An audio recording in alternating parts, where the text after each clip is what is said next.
অবশেষে আমি দেখলাম আমায় কষ্ট দেওয়া প্রিয় মানুষটার কথা আমি একাই ভাবি। আমার বেলায় সে এতটুকুও ভাবে না। তাই তো সে আমায় ছেড়ে গিয়েও ভালো আছে ভীষণ। আর আমি তাকে ছাড়া একা ভালো থাকতেই পারছি না। আমি তাকে ছাড়া এক মুহূর্ত শান্তির নিঃশ্বাস ফেলতে পারছি না। অথচ সে আমায় ছাড়া ভীষণ ভালো আছে। আচ্ছা, তুমি কি জানো প্রিয় মানুষ, আমি হঠাৎ করে একদিন তোমায় ছেড়ে আসিনি।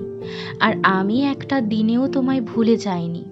তোমায় ছেড়ে আসতে আমার যেমন অনেকটা সময় লেগেছে, তেমনই তোমায় ভুলে থাকতে শিখতেও নিজেকে অনেক বোঝাতে হয়েছে। নিজেকে বারবার বোঝাতে হয়েছে তুমি আমার নয়, তুমি আমার ভাগ্যে নেই, তুমি অন্য কারো ভাগ্যে লেখা হয়ে গেছো।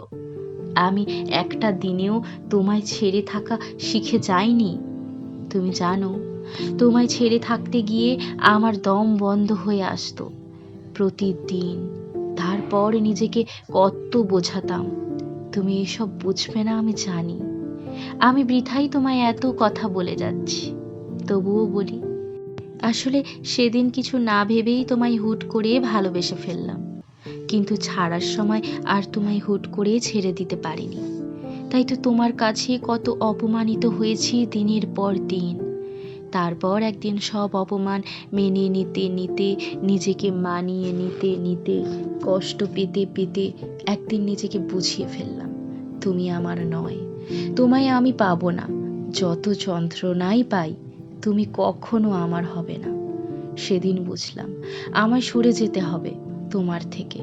আমায় তোমার থেকে এত দূরেই থাকতে হবে, যেখানে থাকলে আমার তোমার প্রতি আর কোনো অনুভূতি জন্ম নেবে না। আমি তোমায় ভুলতে পারবো না হয়তো, কিন্তু তোমায় ছেড়ে থাকা শিখে যাব। তোমায় বিরক্ত না করা ঠিক শিখে যাব। আমি কখনো আর তোমায় বিরক্ত করব না, কোনো দিনই না।